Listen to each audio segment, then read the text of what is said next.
Bien, hermanos, pues seguimos con nuestro culto, seguimos con el orden de nuestro culto. Y como saben, hermanos, estamos meditando en esta sección de Israel como pueblo de Dios, que se ubica en los capítulos 9, 10 y 11 de Romanos. Y es algo que Pablo le ha dedicado tiempo. Bien, quisiera comenzar un poquito haciendo alarde de las noticias que se están desarrollando en nuestro tiempo, aunque en esta semana la muerte de la reina Isabel ha quitado protagonismo a muchas de las cosas que suceden alrededor, pues de alguna manera, hermanos, ya se respira el aire del mundial, ¿verdad? Ya muchos están contentos, ya sacaron la playera oficial, la camiseta especial de la selección mexicana, ya están viendo cuánto va a costar, ya muchos están incluso calculando cuánto va a costar el viaje y la estancia a Qatar. Y es tiempo también en que los periodistas, en que las naciones estén dadas a un poquito al cotilleo. No solamente investigando qué es lo que sucede en otras naciones, por ejemplo, para nosotros, el saber qué sucede con Arabia Saudita, Polonia y Argentina es importante porque la selección las va a enfrentar. Y ahorita los argentinos que están todavía dolidos por la guerra de Malvinas, pues quizá es algo que se puede aprovechar, ¿no? Para poder ganarles. Pero, sin duda, la sede de este mundial, que es Qatar, ha llamado poderosamente la atención por muchas razones. Entre los escándalos y los rumores que se gestan con esta selección de esta ciudad que para nada tiene tradición futbolista, que para nada tiene una selección, pues digamos, respetable en términos de competitividad futbolística, pues también han salido algunas notas de la misma, como por ejemplo el hecho de que de la selección de Qatar, dentro de sus 23 jugadores, 10 son naturalizados.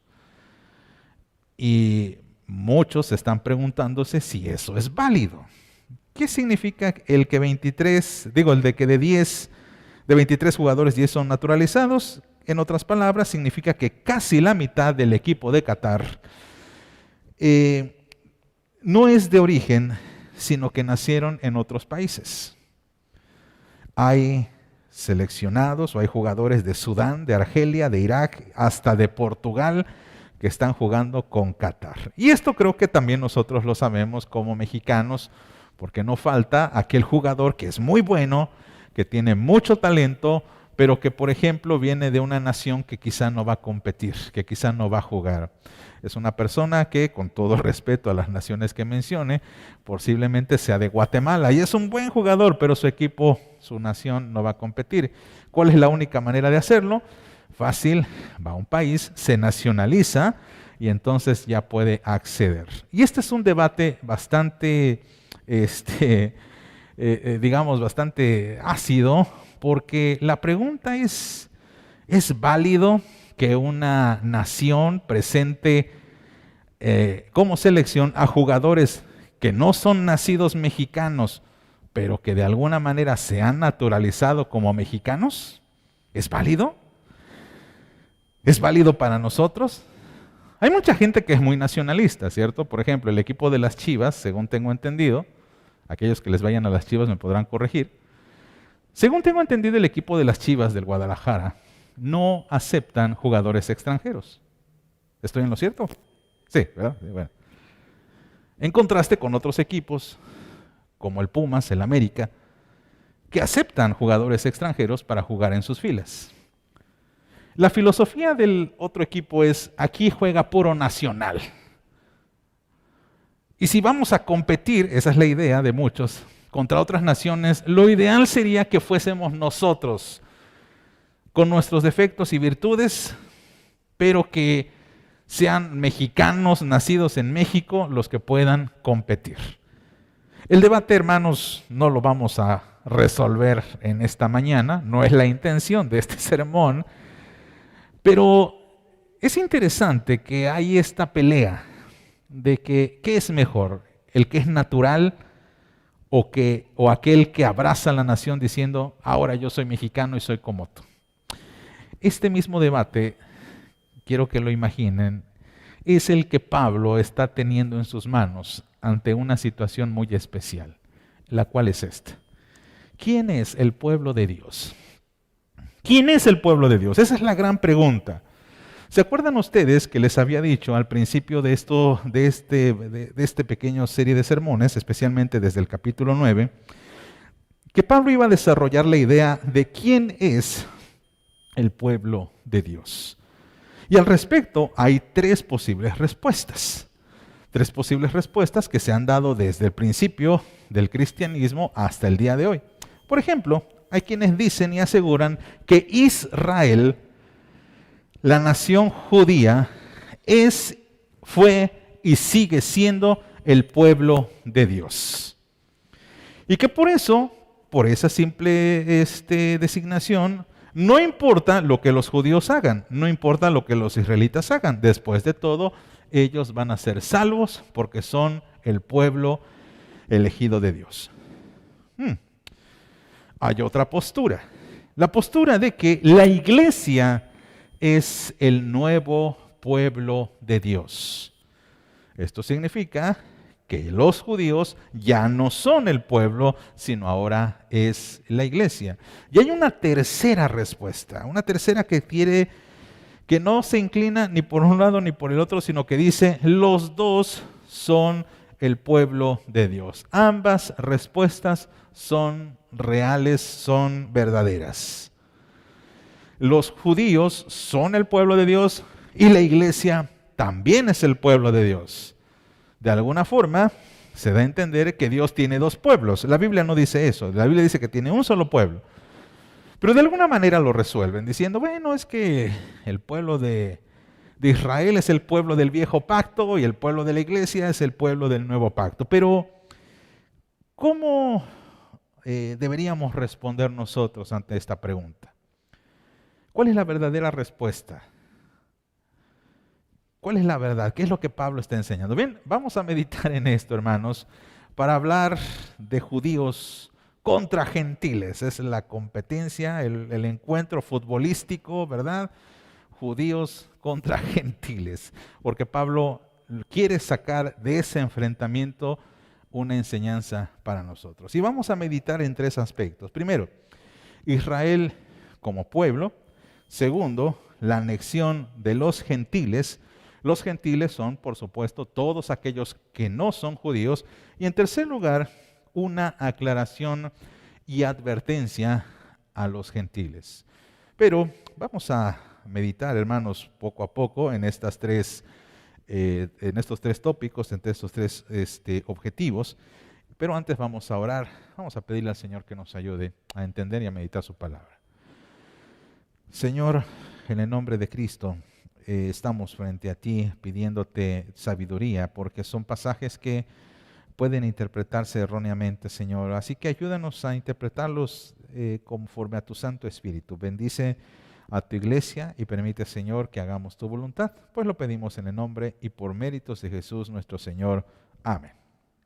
Hermanos, vamos a dividir el texto bíblico en tres grandes partes. Es una lectura bastante amplia y la verdad bastante redundante, pero es necesario que la sigamos leyendo.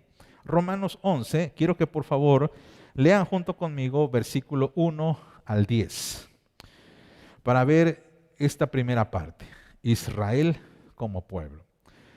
Romanos 11, 1 al 10, todos conmigo por favor, dice el texto bíblico. Digo pues, ¿ha desechado Dios a su pueblo? En ninguna manera, porque también yo soy israelita, de la descendencia de Abraham, de la tribu de Benjamín. ¿No ha desechado Dios a su pueblo, al cual desde antes conoció? ¿O no sabéis que dice de Elías la Escritura, como invoca a Dios contra Israel, diciendo, Señor, a tus profetas han dado muerte, y tus altares han sido derribados, y solo yo he quedado y procuran matarme? Pero, ¿qué le dice la divina respuesta? Me he reservado 7,000 hombres que no han doblado la rodilla delante de Baal. Así también, aún en este tiempo, ha quedado un remanente escogido por gracia. Y si por gracia, ya no es por obras. De otra manera, la gracia ya no es gracia. Y si por obras, ya no es gracia. De otra manera, la obra ya no es obra. ¿Qué pues? Lo que buscaba Israel no lo ha alcanzado, pero los escogidos sí lo han alcanzado, y los demás fueron endurecidos. Como está escrito, Dios les dio espíritu de estupor, ojos con que no vean y oídos con que no oigan hasta el día de hoy. Y David dice, se ha vuelto su convite en trampa y en red, en tropezadero y en retribución. Se han oscurecido sus ojos para que no vean y agóbiales la espalda para siempre. Muy bien. En todo momento tenemos que recordar, hermanos, que toda sección de estos 3 capítulos tiene que comprenderse a la luz de estos 3 capítulos. Es decir, recuerden ustedes que a partir del capítulo 9, Pablo nos da un nuevo tema que de hecho ha tocado de alguna forma en los capítulos previos. El tema es: ¿Israel es o sigue siendo el pueblo de Dios? Y recuérdese que desde el capítulo 9, Pablo nos ha dicho que Israel está perdido porque se concentra mucho en la búsqueda de la justicia a través de la ley, a través de las obras. Y Pablo ya nos ha dicho reiteradamente, nadie puede ser salvo por las obras, nadie puede ser salvo por la ley, nadie puede estar justificado delante de Dios porque todos nosotros nos hemos corrompido. Entonces, ¿cuál es la solución? La solución es Cristo. De esto nos habla el capítulo 10. El capítulo 10, como meditamos la semana pasada, es un resumen, es un brevario de lo que es la fe en Cristo, de lo que es el Evangelio. Y Pablo está frustrado porque los judíos están envueltos en una especie de laberinto en el que no entienden el Evangelio, en el que no aceptan el Evangelio, y por esta frustración, recuerden ustedes, Pablo dice que siente una carga por sus paisanos y ora por ellos, porque han buscado la justicia y no la encuentran. En cambio, los gentiles que no buscaban la justicia, dice el texto bíblico, lo han encontrado mediante la fe. Entonces, habiendo desarrollado estos temas, más aparte, el tema de la elección, que también en Pablo es muy importante, Pablo dice, el pueblo no ha encontrado la justicia. Por tanto, Israel como nación ha quedado descartada, ha dejado de ser el pueblo de Dios. La pregunta que lanza en el versículo 1, cuando dice, digo pues, ¿ha desechado a Dios a su pueblo? De la misma manera que en otras ocasiones hemos visto, es una pregunta retórica a la que Pablo contesta y dice, en ninguna manera. Ahora, si cerramos la Biblia aquí y nos quedamos solamente con esta expresión, estaríamos diciendo que Pablo ya se está contradiciendo por un lado. Y que esto nos da pie para pensar que el pueblo de Dios es Israel, porque aquí dice Pablo, ¿Dios ha desechado a su pueblo? No, en ninguna manera. Cerramos la Biblia y nos quedamos con ello, pero no quiere decir esto el apóstol. Pablo continúa diciendo, ¿en qué consiste esta salvación? ¿O en qué consiste, el hecho de que el pueblo de Israel es o no es el pueblo de Dios? En ninguna manera, porque yo soy israelita de la descendencia de Abraham, de la tribu de Benjamín. ¿No ha desechado Dios a su pueblo al cual desde antes conoció? ¿O no sabéis que dice de Elías la Escritura como que invoca a Dios contra Israel diciendo, Señor, a tus profetas han dado muerte y tus altares han derribado y solo yo he quedado y procuran matarme? Pero ¿qué le dice la divina respuesta? Me he reservado 7,000 hombres que no han doblado la rodilla delante de Baal. Así también aún en este tiempo ha quedado un remanente escogido por gracia. La pregunta es, ¿Israel ha sido desechado? ¿Israel entonces sigue siendo el pueblo de Dios? Y es aquí donde Pablo juega con nosotros porque nos lanza una paradoja. Saben ustedes que es una paradoja, ¿verdad? Una paradoja es una aparente contradicción. Son dos cosas que de alguna manera se contraponen, pero no exactamente. Y la paradoja es esta. Recuerden ustedes, Pablo ya nos ha dicho que el pueblo de Dios no depende de una etnia, no depende de una descendencia. Todo el capítulo 9 nos ha dicho esto. Dios no se basa en una descendencia para decir, este es mi pueblo. ¿En qué se basa Dios? En la fe y sobre todo en el acto soberano de Dios de elegir a quienes Él quiere. Por eso causa mucha controversia el dicho de Pablo en Romanos 4, cuando asegura que Abraham, ¿qué dice? Es padre de ¿quiénes? ¿Perdón? Sí, de la fe, pero Abraham es padre de los que creen. ¿Cuál era el dicho de un judío? Abraham es nuestro padre. Abraham es padre de los judíos. Y dice Pablo, no. Abraham es padre de los que creen. Abraham no es padre de los judíos. Abraham es padre de los que creen. Y entonces, la paradoja es esta. Israel ha quedado descartada como parte del pueblo de Dios. No tanto. Es como si dijera Pablo, no tanto, no exactamente. Porque agrega, yo soy israelita y a mí no me ha desechado el Señor. Y agrega un ejemplo de los profetas cuando dice que en tiempos de Elías, se quejaba con Dios porque decía, Señor, a tus profetas han dado muerte, a tus altares han derribado y solo yo he quedado. Y Dios le responde, me he guardado 7,000 hombres cuyas rodillas no se han doblado delante de Baal.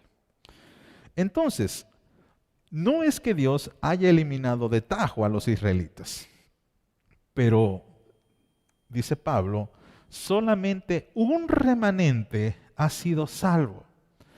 Ese remanente es salvo porque ese mismo remanente es el que ha creído en Jesucristo. Y ese remanente es considerado pueblo de Dios. Entonces, Pablo está avanzando en esta nueva descripción del pueblo de Dios porque es diferente a afirmar que Israel como nación y pueblo siguen siendo el pueblo de Dios. Nuevamente, Pablo no dice que Israel como nación sigan siendo el pueblo de Dios. ¿Qué es lo que se dice hoy en día? Israel, pase lo que pase, sigue siendo el pueblo de Dios. Dice Pablo, no tanto, no exactamente. Lo que es el pueblo de Dios es solamente un remanente de ese pueblo. Dios en ese sentido no ha desechado del todo a su pueblo o no ha desechado del todo a los israelitas porque por ese pequeño remanente, por esa pequeña porción, por ese pequeño grupo que ha sido escogido por Dios, se podría decir que Dios todavía tiene israelitas dentro de su pueblo. Y aquí entonces la palabra clave es esto, remanente, porción, parte de algo. Es decir, no que todos los israelitas van a ser salvos. Pablo, no dice eso, sino solamente unos cuantos. ¿Quiénes son estos cuantos? Los que son elegidos por Dios. ¿Quiénes son estos cuantos? Estos que siendo elegidos han ejercido su fe en Jesucristo. Por supuesto, esto no elimina el hecho de que Pablo desea con todo su corazón que todo Israel sea salvo. De hecho, en el versículo 36, él menciona esto como una oración. Dice, entonces todo Israel será salvo. Pero no significa literalmente que en este tiempo, en el tiempo del apóstol Pablo, cuando él escribe esto, que todo Israel sigue siendo el pueblo de Dios. El pueblo de Dios, hermanos, es la iglesia. Pero la iglesia se conforma de este grupo o este puñado de judíos que han ejercido su fe en Jesucristo. Y esto significa, tristemente, que hay algunos que no han sido elegidos, hermanos. Dice el texto bíblico, por favor vayan allá, versículo 7, dice que pues lo que buscaba Israel no lo ha alcanzado, pero ¿qué dice? Pero los escogidos sí lo han alcanzado. ¿Y los demás? ¿Qué significa esta expresión de los demás? Es el resto. La mayoría. Tristemente, la mayoría de judíos no han obedecido a la fe, y a ellos, dice el texto bíblico, versículo número 7, casi al final, los escogidos sí lo han alcanzado, los demás fueron endurecidos. Como está escrito, Dios les dio espíritu de estupor, ojos con que no vean y oídos con que no oigan hasta el día de hoy. Y David dijo, sea vuelto su convite, en trampa, en red, en tropezadero, en retribución, sean oscurecidos para que no vean y agóbales la espalda para siempre. Por esta razón, hermanos, en versículos antes, capítulo 10, casi al final, Pablo les dice a los judíos de su tiempo, no sean como los antepasados, que se rebelaron contra la voz de los profetas, que no aceptaron la voz de los profetas. No sean como ellos. No rechacen a Jesús. No rechacen a Dios que está hablando. Porque tristemente, mis amados, aquí es donde brilla aquel versículo de Juan en el que señalaba, que Jesús había venido a los suyos. Y dice el versículo 12, y los suyos no le recibieron. Jesús vino a su pueblo, a los judíos, a los receptores originales de toda profecía divina, a ese pueblo que Dios eligió, pero que desafortunadamente su fe no actuó, porque estaban tan entretenidos, tan ocupados con las obras de la ley, que por eso dice Pablo, ellos prácticamente se perdieron. Se extraviaron. Y Juan continúa diciendo, ellos no lo recibieron, pero a los que sí le recibieron, ¿qué pasa con ellos?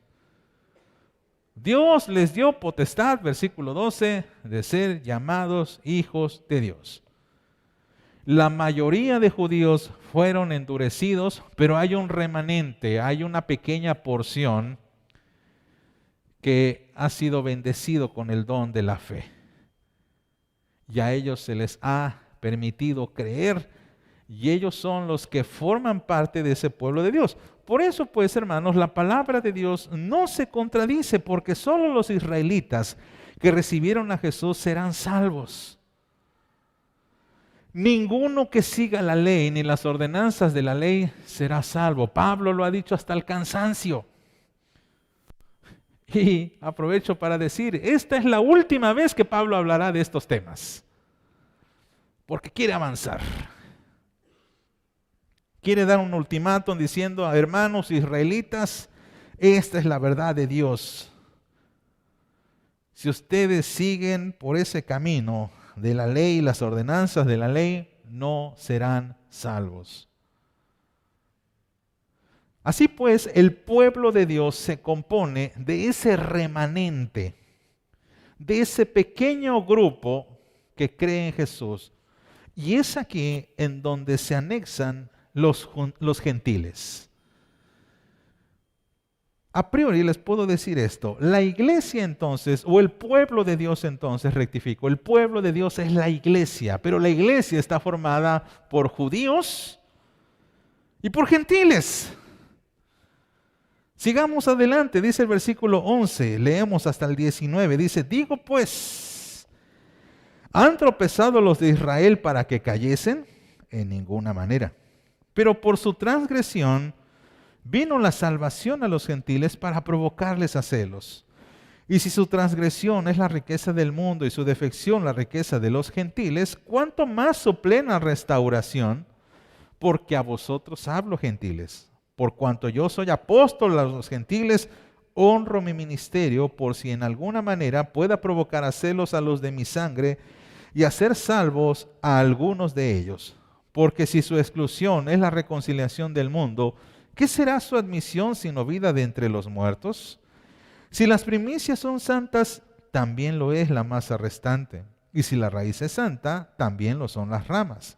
Pues si algunas de las ramas fueron desgajadas y tú, siendo olivo silvestre, has sido injertado en lugar de ellas y has sido hecho participante de la raíz y de la rica savia de olivo, no te jactes contra las ramas. Y si te jactas, sabe que no sustentas tú a la raíz, sino la raíz a ti, pues las ramas, dirás, fueron desgajadas para que yo fuese injertado. Bien, entonces, ya hemos resuelto esta pregunta. ¿Quién es el pueblo de Dios? ¿Qué responden? ¿Qué responden? La iglesia. Pero la iglesia está formada de un remanente de judíos y gentiles. Bien, cuando ustedes les pregunten esto, ya saben qué responden. ¿Quién es el pueblo de Dios? La iglesia. Y la iglesia está formada por un remanente de judíos y por los gentiles, que del mismo modo abrazan la fe en Jesucristo.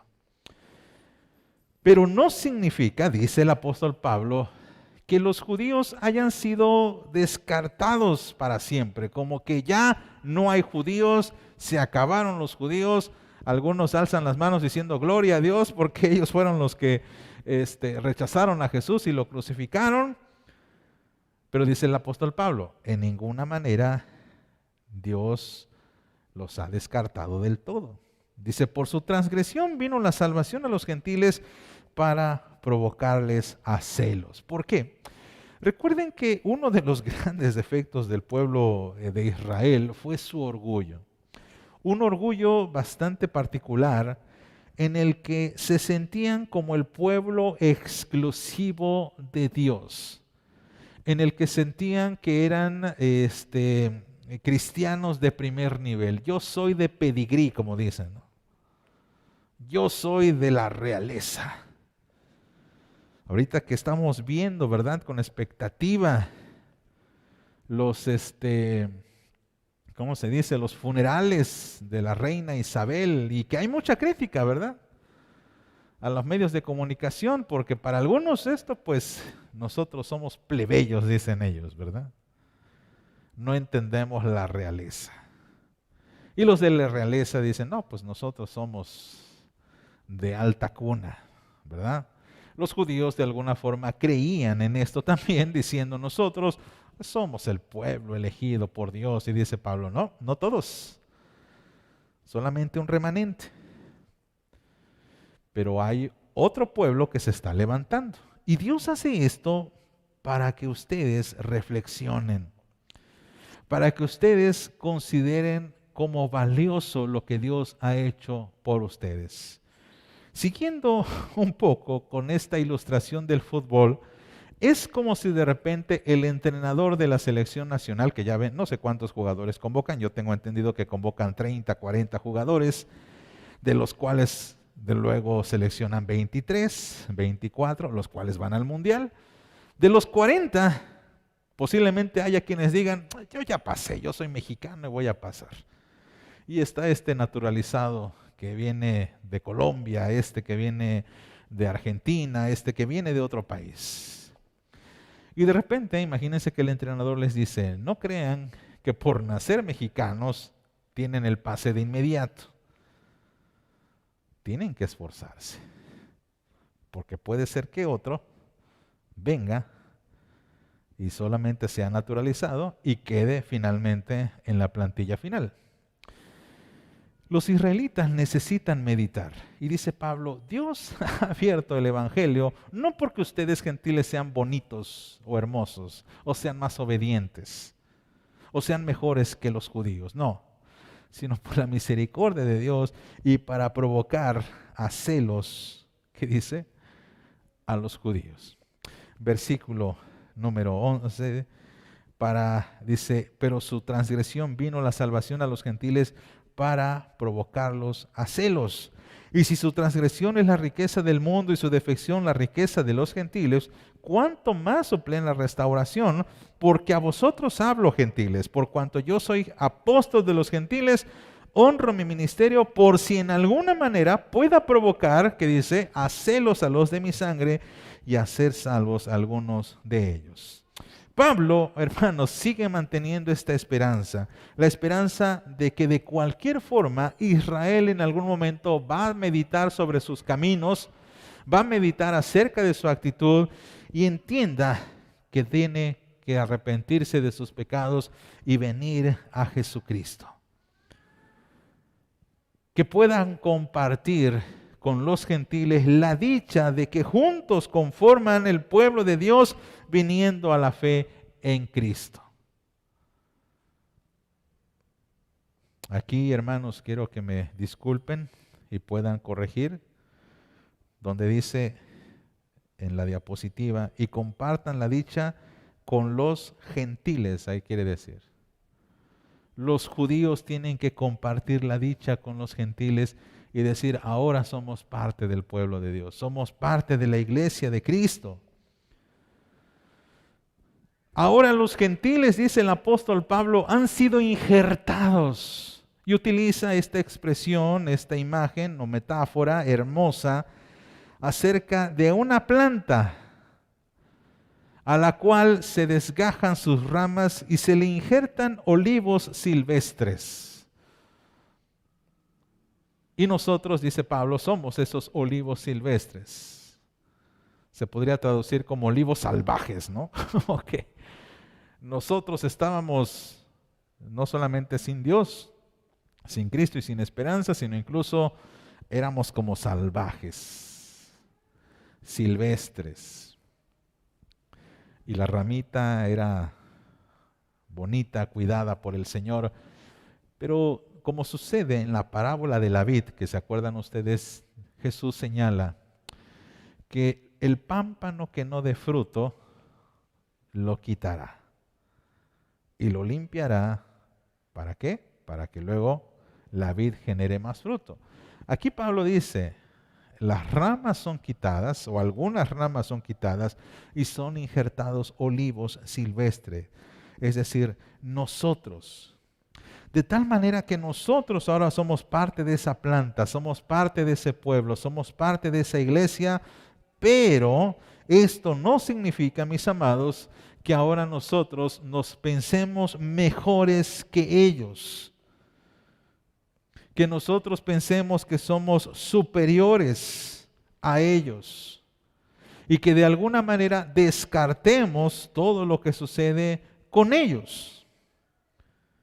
¿Y a qué me refiero? ¿Y a qué se refiere el apóstol Pablo probablemente? Bien, Dios ha bendecido tanto a los gentiles que, como dije hace un momento, los ha injertado en esta rama.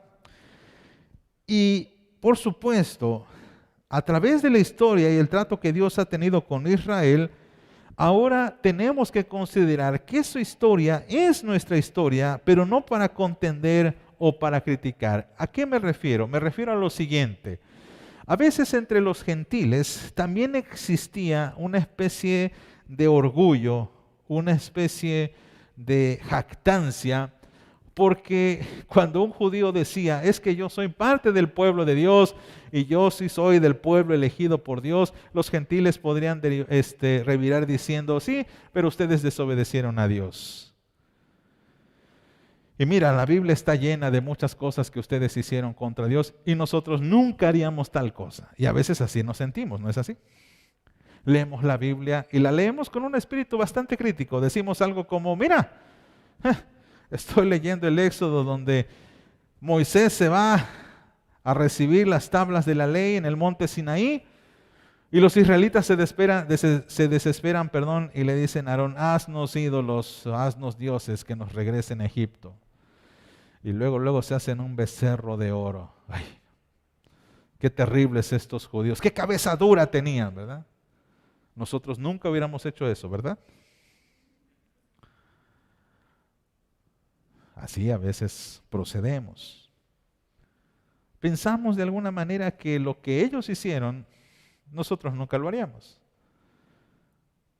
Mira, se están quejando de que no tienen agua. Mira, se están quejando de que no tienen carne. Qué bueno que Dios les dio estos, ¿se acuerdan que les dio unas codornices? Y el texto es muy grotesco porque dice que comían y hasta la carne se les salía de las narices. ¿Se acuerdan ustedes? Híjole, no se conforman con nada. Carentes de fe, pueblo rebelde. Gracias a Dios, nosotros no somos como ellos, ¿verdad? Pero vemos nuestra despensa vacía y ¿qué decimos? Bueno, pues no que el Señor proveía de todo. No que el Señor me iba a dar todo lo que necesitaba. Nos creemos mejores que los judíos. Y hermanos, la historia bíblica no está escrita para que nosotros nos sintamos superiores, sino para edificarnos, para aprender precisamente de lo que aconteció en el pasado y no repetir esas historias. De esta manera, hermanos, nosotros somos partícipes ahora de esa historia, de tal forma que también somos herederos de esas promesas, pero también de esas advertencias. Porque eso sí, cuando leemos el Antiguo Testamento y leemos estas promesas que Dios tiene para nosotros, clama a mí y yo te responderé y te mostraré cosas grandes, decimos, ay, qué promesa para mí, ¿verdad? Cuando leemos, nunca se apartará de tu boca este libro de la ley, sino que de día y de noche meditarás en ella. Ay, es una promesa para mí. Pero cuando leemos, pueblo rebelde y adúltero, idólatra, no, eso es para los israelitas, ¿verdad? Eso no es para mí.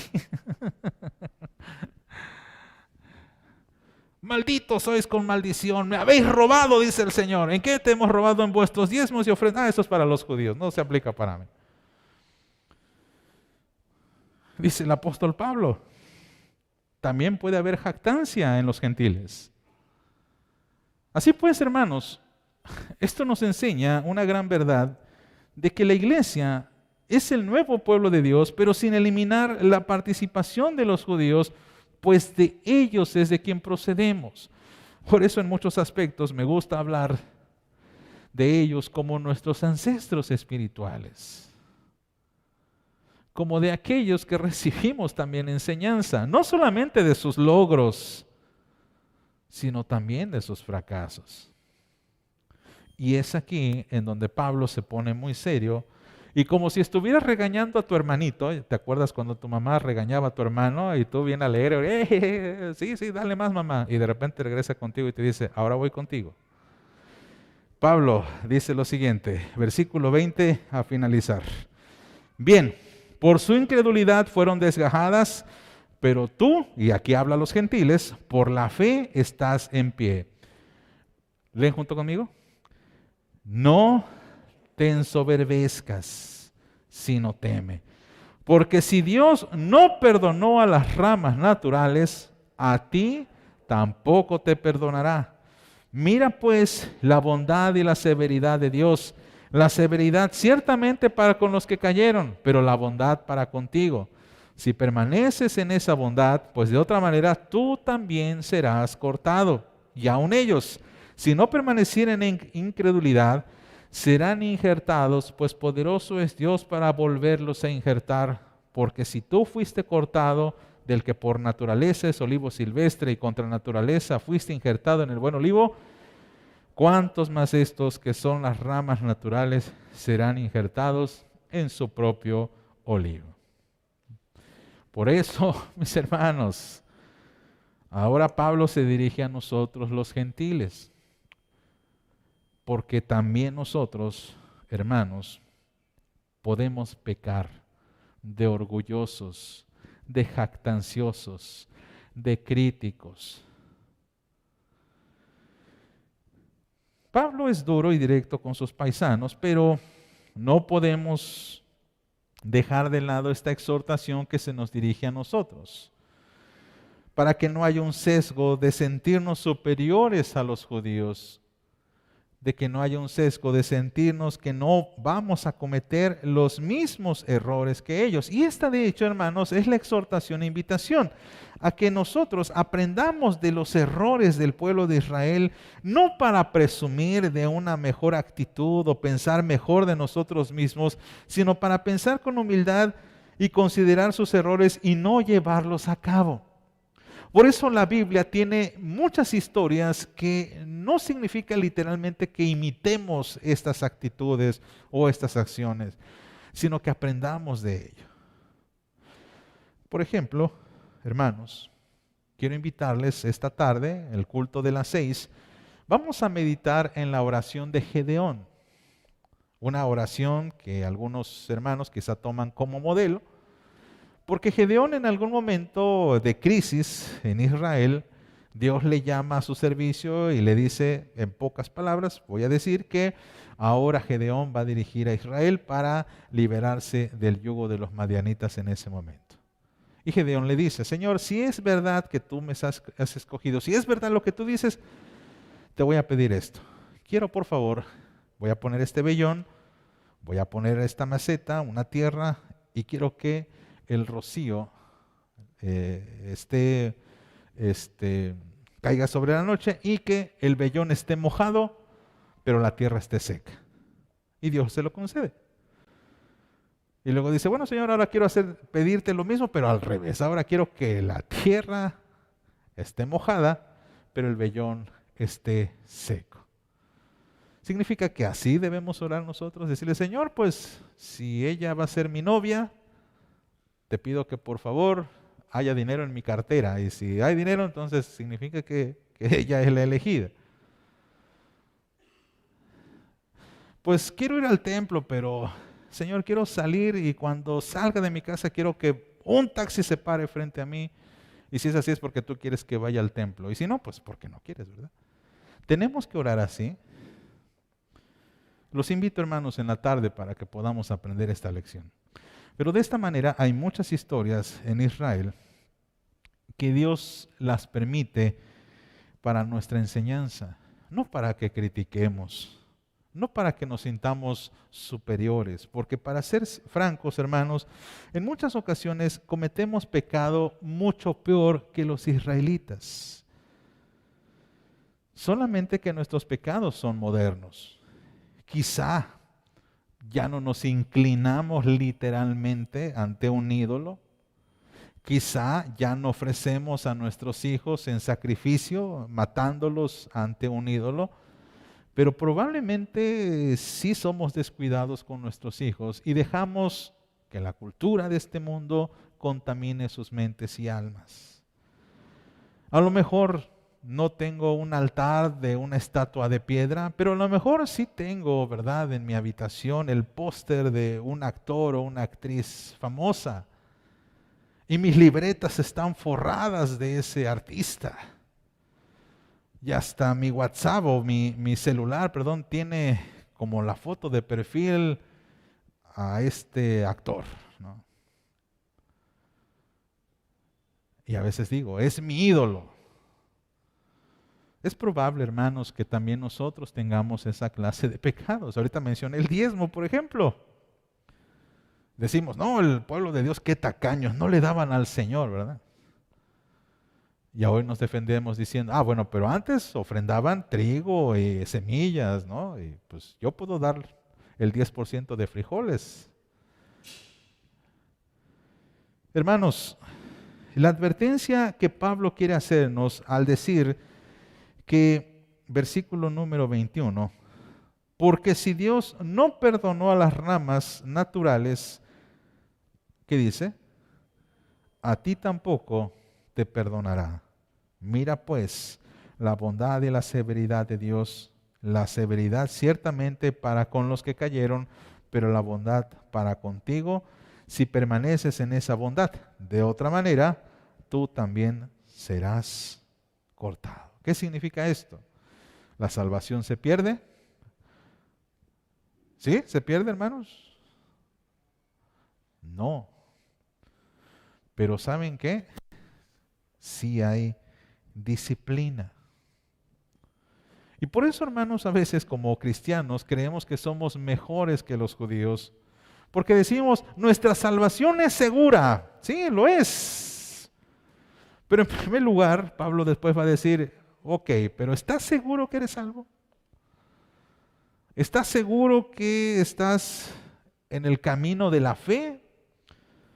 Probaos si están en la fe, dice por ahí otro texto bíblico de Pablo.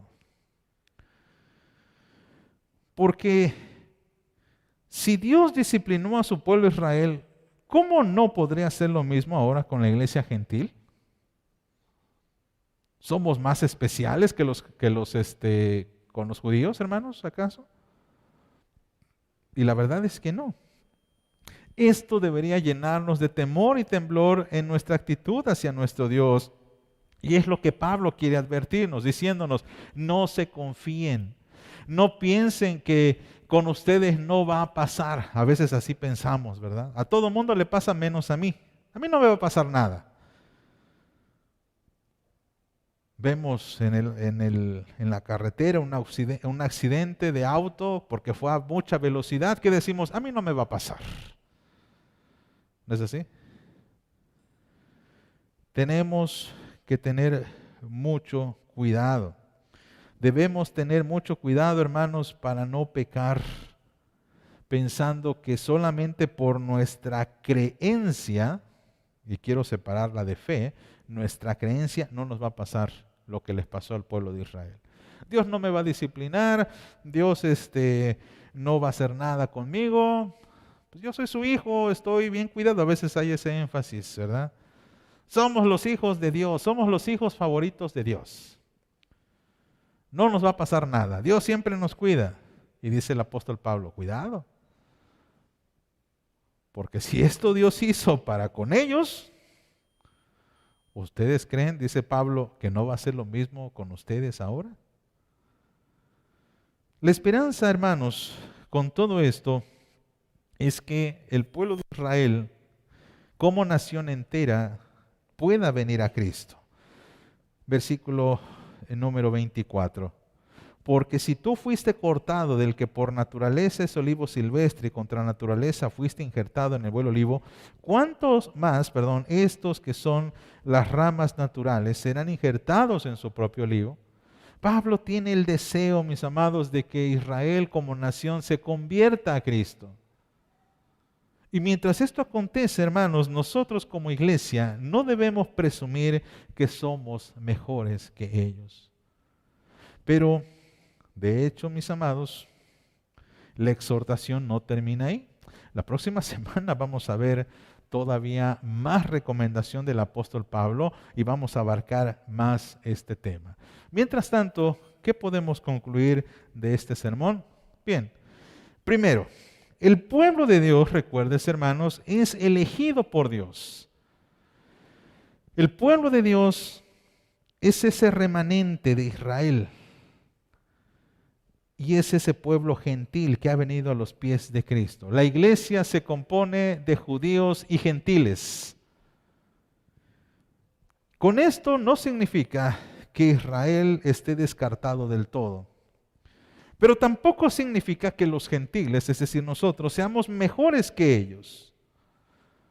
Pablo quiere que aprendamos de sus errores, que seamos respetuosos de la historia que la Biblia nos muestra y que seamos fieles al Señor.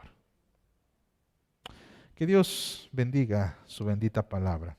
Oramos, Señor.